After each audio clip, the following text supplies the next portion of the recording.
ഹാളിലേക്ക് കയറി വന്ന അഭിയൊന്ന് ഞെട്ടി. കണ്ണുകൾ ബർമ്മയിലും ആദിയിലുമായി ചെന്ന് നിന്നു. ഹാ, എൻ്റെ മോന് വന്നല്ലോ. ഇന്ദുജ ഒരു പരിഹാസ ചിരിയോടെയാണ് എഴുന്നേറ്റത്. സീത എവിടെ? അവൻ ഉറക്കെ ചോദിച്ചു. ഒരു മാസമായി ഈ മമ്മയെ കണ്ടിട്ട്. എന്നിട്ട് മോനുവിന് എന്നെ ഒന്ന് ശ്രദ്ധിക്കാൻ സമയമില്ല. അവളെ കാണാനാ അത്യാവശ്യം അല്ലേ? ഇന്ദുജ വീറോടെ അവന് മുന്നിൽ നിന്നു. ലക്ഷ്മി കിച്ചണിൽ നിന്ന് പുറത്തേക്ക് വന്നതും അവൻ ശ്വാസം ആഞ്ഞു വലിച്ചു. പക്ഷേ അവളുടെ മുഖം താഴ്ന്നു തന്നെ ഇരിക്കുന്നു.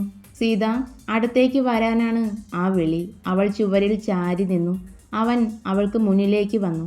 മുഖം പിടിച്ചുയർത്തി. ചുവന്ന് കലങ്ങിയ കണ്ണുകൾ, വീർത്ത് പോയ നാസിക, ചുണ്ട് കടിച്ചു പിടിച്ചിരിക്കുന്നു. എന്താ സീത, മമ്മ വഴക്കു പറഞ്ഞോ? സോറി.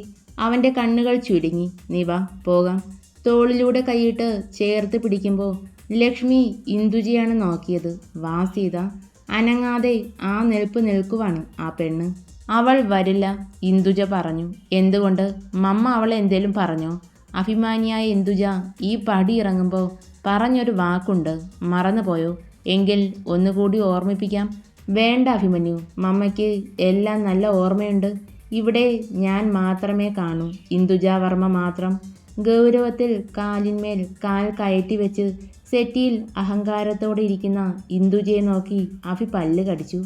ഓ, എന്നാ ശരി, ഞാൻ എൻ്റെ ഭാര്യയുമായി മാറി താമസിക്കും. എനിക്കെൻ്റെ സീതയില്ലാതെ പറ്റില്ല. അവൾ അകന്നു മാറി. ഞാൻ വരില്ല സാർ. പെട്ടെന്ന് തന്നെ ലക്ഷ്മിയുടെ മറുപടി വന്നു. ഇന്ദുജ കൈകൊട്ടി പൊട്ടിച്ചിരിച്ചു. അഭിക്ക് ദേഷ്യം വന്നു. സീത, എടുക്കാനുള്ളതെടുത്ത് ഈ നിമിഷം ഇവിടെ നിന്നിറങ്ങണം. അവൻ ഉച്ചത്തിൽ അലറി. വർമ്മയും ആദിയും മൗനമായി നിന്നതേയുള്ളൂ. നീ കാറി പൊളിക്കണ്ട. എന്നെ ഈ വീട്ടിലേക്ക് കൂട്ടിയിട്ട് വരുമ്പോൾ സീതാലക്ഷ്മി ഒരു വാക്ക് തന്നിരുന്നു. അന്തസ്സും അഭിമാനവുമുള്ള പെണ്ണാണേൽ ഇവൾ ആ വാക്ക് പാലിക്കും. അഭി ഞെട്ടിത്തരിച്ചുപോയി. സീത, നീ? ലക്ഷ്മിയുടെ കണ്ണുകൾ നിറഞ്ഞൊഴുകുന്നു. ആ കണ്ണുനീരിൽ വെന്തുരുകുന്നത് അവനാണ്. ചേർത്ത് പിടിക്കാൻ തുടങ്ങുമ്പോൾ അവൾ അകന്നു മാറി. നാളെ വക്കീൽ വരും. 1 ഇയർ ആൻഡ് എഗ്രിമെൻറ്റ്. രണ്ടുപേരും സൈൻ ചെയ്യും ഡിവോഴ്സ് പേപ്പറിൽ. നിനക്കെന്താ വട്ടാണോ ഇന്ദുജ? അവര് ഒന്നിച്ചു തന്നെ ജീവിക്കും. വർമ്മ ഉച്ചത്തിൽ പറഞ്ഞു. സീതാലക്ഷ്മി പറയട്ടെ സൈൻ ചെയ്യാൻ പറ്റില്ല എന്ന്. അഭിമന്യു അവളുടെ മുഖത്തേക്ക് തല താഴ്ത്തി നോക്കി. പറയടി. അവൻ ദേഷ്യത്തിൽ അവളുടെ ഇരു ഷോൾഡറിലും കൈവച്ചു അമർത്തി പിടിച്ച് കുലുക്കി. ഞാൻ എനിക്ക് സമ്മത. വിക്കലോടെയാണ് പറഞ്ഞത്. അഫി കൈകൾ പിൻവലിച്ചു. കണ്ണുകൾ അടച്ചു നിന്നു നിമിഷങ്ങളോളം. ആ കണ്ണുകൾക്കിടയിൽ നിന്നും നീറുമുത്ത പൊടിയുന്നുണ്ട്. മോളെ. വർമ്മ എന്തോ പറയാൻ വന്നതും അഫി കൈ ഉയർത്തി തടഞ്ഞു. സീത. ശബ്ദം താഴ്ത്തി ദേഷ്യമോ ഗൗരവമോ ഇല്ലാതെ മയത്തിൽ വിളിച്ചു. ഇത് സീതയുടെയും അഫിയുടെയും ജീവിതമാണ്. എനിക്ക് നിന്നെ വേണം. സാർ എന്തു പറഞ്ഞാലും ഞാൻ സൈൻ ചെയ്യും. എനിക്ക് എൻ്റെ വീട്ടിൽ പോകണം. പോയേ പറ്റൂ. മാഡത്തിന് ഞാൻ വാക്ക് കൊടുത്തതാ. ലക്ഷ്മി തല താഴ്ത്തി പിടിച്ച് മുന്നിലേക്ക് നടന്നു. അഭി എല്ലാവരെയും രൂക്ഷമായി നോക്കി. അവൻ മമ്മയ്ക്ക് അടുത്ത് ചേർന്ന് നിന്നു. വിജയിച്ചു. ശരി, നടക്കട്ടെ. ബ്ലാക്ക് മെയിൽ ചെയ്തു അല്ലേ? പക്ഷേ തോറ്റുപോകും ഇന്ദുജ. കാത്തിരുന്ന് കണ്ടോ. അഫി അവരുടെ ചെവിയിൽ ചുണ്ട് ചേർത്ത് രഹസ്യം പോലെ പറഞ്ഞു. ചുണ്ടിലെ മായാത്ത പുഞ്ചിരിയോടെ അവരുടെ കവിളിൽ പിച്ചി. നേർക്ക് നേർ ഇന്ദുജയും അഭിമന്യു. ജീവിതത്തിലെ സന്തോഷം തകർത്തെറിഞ്ഞ മമ്മയുടെ കണ്ണിലേക്ക് വീറോടെ നോക്കി അഭി പറഞ്ഞതും ഇന്ദുജ ഒന്ന് പതറിപ്പോയി. ഇത് കടുത്തു പോയി അമ്മ. ദുഷ്ടയാ നിങ്ങൾ. ആദി ഇന്ദുജയ്ക്ക് നേരെ വിരൽ ചൂണ്ടി. ഒന്ന് പോടാ. അഭി വരുമ്പോൾ ലക്ഷ്മി ബെഡിൽ നിന്നും എഴുന്നേറ്റു. അവൻ അവളെ നോക്കാതെ ഷർട്ടൂരി ബിന്നിലേക്ക് എറിഞ്ഞു. ഫ്രഷ് ആവാനായി പോയി. ഒന്നും ചോദിച്ചില്ലല്ലോ. ചോദിക്കാതെ എങ്ങനെ പറയാ? അച്ഛനും അച്ഛമ്മയും എൻ്റെ സിദ്ധൂട്ടൻ പറയുമ്പോൾ അവൻ്റെ അസുഖത്തെപ്പറ്റി പറയേണ്ടി വരില്ലേ? എന്നാലും സാരമില്ല. എൻ്റെ വീട്ടുകാരെ രക്ഷിക്കാൻ അഭിക്ക് പറ്റും. എന്നാൽ നാളെ ഞാൻ അതിൽ സൈൻ ചെയ്യില്ല. കണ്ണുകൾ അമർത്തി തുടച്ച് അഭി വരുന്നത് വരെ അതേ നിൽപ്പായിരുന്നു. തിരികെ വന്ന് അവൻ മുടി ചീകി ഒതുക്കി. ധൃതിയിൽ ഷെൽഫ് തുറന്ന് ഒരു ഷർട്ടും പാൻറ്റും ധരിച്ചു. വാലറ്റും ഫോണും എടുത്ത് പുറത്തേക്ക് നടന്നു. അഭി പ്രതീക്ഷിച്ചതുപോലെ പിന്നിൽ നിന്നും ആ വിളി. എന്തു വേണം? സൈൻ ചെയ്തു കഴിഞ്ഞ് നാളെ തന്നെ വീട്ടിലേക്ക് പോകുന്നുണ്ടോ? എങ്കിലാവാം. തടസ്സം നിൽക്കാൻ അഭിമന്യു നിന്റെ ആരാ? അവൾ ഓടി വന്നു അവൻ്റെ കയ്യിൽ പിടിച്ചു. എനിക്ക് നീ ഒന്നും പറയണ്ട, മതിയായി. അഭിമന്യു ഹൃദയം കൊടുത്ത് സ്നേഹിച്ചു. സീതാലക്ഷ്മിയോ? നിങ്ങൾ രണ്ടും പഴയതുപോലെ സ്നേഹത്തോടെ ഒരു വീട്ടിൽ കാണണം എന്ന് ആഗ്രഹിച്ചു. അതിനുവേണ്ടി അഭി അവളുടെ കഴുത്തിൽ കുത്തിപ്പിടിച്ച് ചുവരോട് ചേർത്തു. നിന്നോട് ഞാൻ എത്ര പ്രാവശ്യം പറഞ്ഞു ഈ വീട് വിട്ട് പുറത്ത് പോകരുതെന്ന്? നീ കേട്ടോ? പോകുന്നതിന് മുന്നേ ഒരു വാക്ക് പറയാമായിരുന്നു. ഉച്ചയ്ക്ക് നിന്നെ ഞാൻ വിളിച്ച് ഒരുപാട് നേരം സംസാരിച്ചതല്ലേ? അവളുടെ കഴുത്തിൽ അമർത്തി പിടിച്ചതും ലക്ഷ്മി വേദനയോടെ കണ്ണുകൾ മുറുകെ അടച്ചു. അവൻ്റെ കൈ അയഞ്ഞു. തെറ്റാണ്. അവൾ എന്തോ പറയാൻ ആഗ്രഹിക്കുന്നു എന്ന് അവന് മനസ്സിലായി. അഫി വാച്ചിലേക്ക് നോക്കി.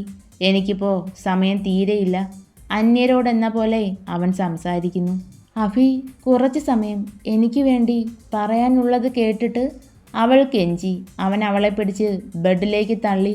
ലക്ഷ്മി മലർന്നു വീണു. അഫി കാലെടുത്ത് ബെഡിൽ കുത്തി നിർത്തി. അവൾക്ക് നേരെ വിരൽ ചൂണ്ടി. നിനക്ക് വേണ്ടി കുറച്ചല്ല, ഒരുപാട് സമയം ചിലവഴിച്ചവനാ ഞാൻ. പക്ഷേ വിഡ്ഢിത്തമാണ് ചെയ്തതെന്ന് ഇപ്പം മനസ്സിലായി. ഇനി നീ പറയുന്നതൊന്നും എനിക്ക് കേൾക്കണ്ട. ആ മുഖത്തേക്ക് നോക്കുമ്പോൾ അവൾക്ക് പേടി തോന്നി. അവൻ പോവുകയും ചെയ്തു. അഭി എവിടേക്കാ? അവൻ്റെ പോക്കിലെ പന്തികേട് കണ്ട് വർമ്മ കാറിൻ്റെ കീ പിടിച്ചു വാങ്ങി. ദേ ഡാഡി. അവൻ പല്ല് ഞെരിച്ചു പിടിച്ചു. നീ ആ കുട്ടിയോട് സംസാരിച്ചോ? എന്ത്? എല്ലാം അവസാനിച്ചു. മമ്മയുടെ മുന്നിൽ വെച്ച് പറഞ്ഞത് നിങ്ങൾ കേട്ടതല്ലേ?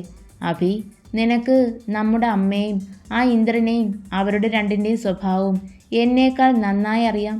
ലക്ഷ്മിയെ ആ വീട്ടിലെത്തിച്ചത് നിധിയാവും. അവർ ആ കുട്ടിയെ ഉപദ്രവിക്കുകയോ മറ്റോ? ഇല്ലേൽ എന്തേലും പറഞ്ഞ് പേടിപ്പിച്ചതാണെങ്കിലോ? നീ കാര്യമായി ചോദിക്ക്, അവൾ പറയും. നാളെ ആ എഗ്രിമെൻറ്റിൽ സൈൻ ചെയ്യരുത് ആദി പറഞ്ഞു. ഇനി ഒന്നുമില്ല. സ്നേഹനിധിയായ ഭാര്യയ്ക്കും അമ്മയ്ക്കും മുന്നിൽ തോറ്റു കൊടുക്കാൻ എനിക്ക് പറ്റില്ല. പക്ഷേ രണ്ടിനെയും തോൽപ്പിക്കാൻ അഭിമന്യുവിന് കഴിയും. അവൻ പറഞ്ഞു വന്നതെന്താണെന്ന് മനസ്സിലാകാതെ വർമ്മയും ആദിയും മുഖത്തോട് മുഖം നോക്കി. അഫിയുടെ കാറ് സ്റ്റാർട്ടാവുന്ന ശബ്ദം കേട്ടതും ലക്ഷ്മി ബാൽക്കണിയിലേക്ക് ഓടിയിറങ്ങി. എൻ്റെ ഈശ്വര! നെഞ്ചിൽ കൈവച്ച് വിതുമ്പുമ്പോൾ ഫോണിൽ ഒരു നോട്ടിഫിക്കേഷൻ വന്നു. അതിലേക്ക് നോക്കി നിന്നു. രാത്രി 10 മണി കഴിഞ്ഞു. അഫി വന്നില്ല. നീരജയും നിധിയും ഡിന്നർ കഴിക്കുന്നു, ചിരിച്ച് സംസാരിക്കുന്നു. ലക്ഷ്മി സിറ്റ് ഔട്ടിൽ തന്നെ നിന്നു. അവൻ ഇനി വരുന്നത് ഏതു പരുവത്തിലാണെന്ന് നിനക്ക് നന്നായി അറിയാം. എന്നിട്ടും സന്തോഷത്തിന് മാത്രം ഒരു കുറവുമില്ല അല്ലേ ഇന്ദു? ആദിക്ക് നീ അമ്മ അല്ല എന്ന് പറഞ്ഞു. അഫിയെ നീ തന്നെയല്ലേ പ്രസവിച്ചത്? ആണല്ലോ. ഡിവോഴ്സ് കഴിഞ്ഞ് നിധിയുമായുള്ള കല്യാണം. പിന്നെ അവൻ മാറും.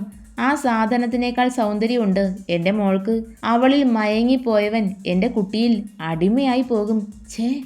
ആദി അവരെ നോക്കി പുച്ഛിച്ചു. ഇത് വേണ്ടിയിരുന്നില്ല കുഞ്ഞെ. ഇനി അവനെ മോള് കാക്കണ്ട. പഴയതിൻ്റെ അപ്പുറമായിട്ടാവും വരുന്നത്.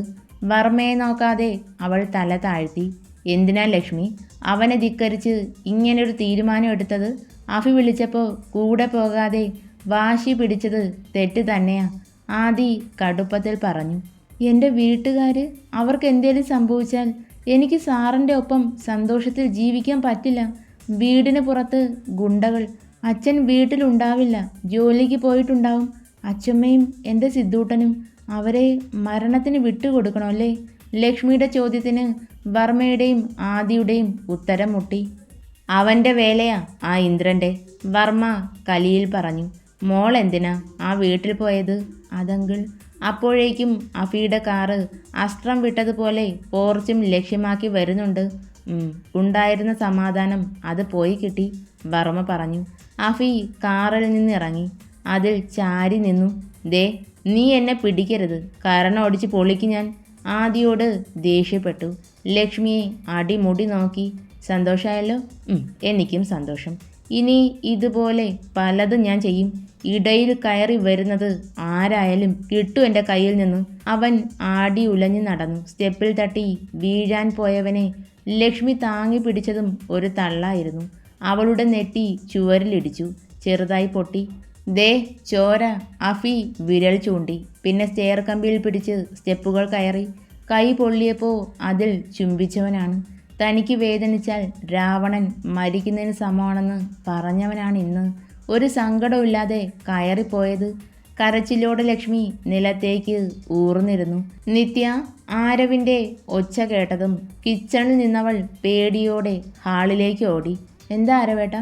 നിന്റെ ലച്ചുവിൻ്റെ കാര്യത്തിൽ തീരുമാനമായി? ആ കൊച്ചിന് തലയ്ക്ക് വെളിവില്ല അല്ലേ? ആരവ് പറയുന്നതെല്ലാം കേട്ട് നിത്യ മൗനം പാലിച്ചു. എൻ്റെ ആരവേട്ട, അവൾ ജീവിക്കുന്നത് തന്നെ ആ അനിയൻ ചെക്കന് വേണ്ടിയാ. അപ്പോൾ അവർക്ക് എന്തേലും സംഭവിക്കും എന്നായാൽ സ്വന്തം സുഖം നോക്കുവോ? ഇത്രയും കാലം ആരവേട്ടൻ കല്യാണം കഴിക്കാതെ ഇരുന്നത് അമ്മയ്ക്ക് വേണ്ടിയല്ലേ? അതുപോലെ തന്നെയായതും എൻ്റെ ലച്ചുവിൻ്റെ പക്ഷത്താ ശരി. അത് മനസ്സിലാക്കാൻ ഓഫീസറിന് കഴിയാത്തതെന്താ?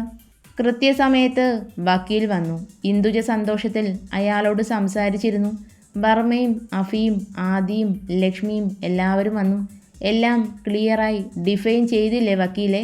1 വർഷം കഴിഞ്ഞ് ഇവൾ പോവില്ല എന്ന് പറഞ്ഞാൽ പണിയാവരുത്. ഏയ് ഇല്ല മാഡം. അഫി ലക്ഷ്മിയെ തുറച്ചു നോക്കി.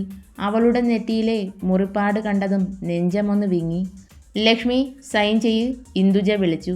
അവൾ വിറച്ചു പോയി. കാലുകൾക്ക് ഭാരമില്ലാത്തതുപോലെ.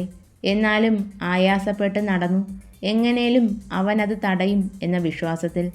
നിൽക്ക്, ഞാൻ സൈൻ ചെയ്യാം. എൻ്റെ ജോലി കഴിഞ്ഞാൽ പിന്നെ എനിക്ക് പോവാമല്ലോ. അഫിയുടെ വാക്കുകൾ ലക്ഷ്മി ഞെട്ടിത്തരിച്ചു പോയി.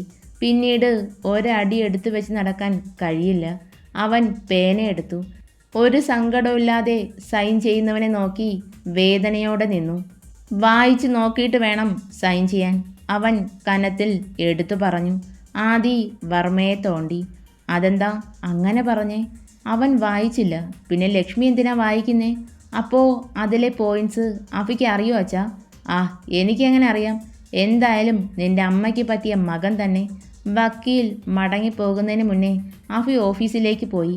ഇന്ദുജ ഡിവോഴ്സ് പേപ്പർ എടുത്ത് കുടഞ്ഞു. പുച്ഛത്തിൽ ചിരിച്ചു. കല്യാണം കഴിഞ്ഞ് 5 മാസമായില്ലേ? ഇനി ഒരു 7 മാസം. അത് കഴിഞ്ഞ് നീ പോകും. ഇല്ലേൽ അതിനു മുന്നേ നിന്നെ ഞാൻ അടിച്ചിറക്കും. പ്രാർത്ഥിച്ചോ? ലക്ഷ്മി അവരെ നോക്കാതെ പുച്ഛത്തിൽ ചുണ്ട് കോട്ടിച്ചിരിച്ചു. എൻ്റെ കുടുംബത്തെ വെച്ചാ കളിച്ചത്. ഞാൻ ഒപ്പിട്ട് തന്നു. ഇനി അവർക്ക് പിന്നാലെ നിങ്ങളുടെ സഹോദരൻ്റെ ഗുണ്ടകൾ പോവരുത്. പോയാൽ സീതാലക്ഷ്മിയുടെ യഥാർത്ഥ രൂപം കാണും. എടി, എൻ്റെ മുഖത്ത് നോക്കി സംസാരിക്കുന്നു. ഇന്ദുജയുടെ വലത് കൈ അവൾക്ക് നേരെ ഉയർന്നു. ലക്ഷ്മി ആ കൈയിൽ അമർത്തി പിടിച്ചു. വാക്കിന് വില വേണം. ഇന്ദുജ അവളുടെ കത്തുന്ന നോട്ടത്തിൽ ചൂളിപ്പോയി. നിന്റെ വീട്ടുകാരെ ആരും ഒന്നും ചെയ്യില്ല. ഇന്ന് രാവിലെ അവരവിടെ നിന്നും തിരിച്ചു. ആൻറ്റി, മാരേജ് ഗ്രാൻഡ് ആക്കണം. നിധി തുള്ളി ചാടുന്നുണ്ട്. മരവിച്ച മനസ്സും ശരീരവും. തന്നെ ഒന്ന് കേൾക്കാൻ പോലും കൂട്ടാക്കാത്ത അഫിയുടെ ദേഷ്യം വന്ന് ചുവന്ന മുഖം. അവൾ പുഞ്ചിരിച്ചു. തെറ്റ് എൻ്റെയാ. എൻ്റെ ജാതകം അതത്ര നന്നല്ല. അഭിമന്യു എന്നെ പ്രണയം എന്തെന്ന് പഠിപ്പിച്ചു.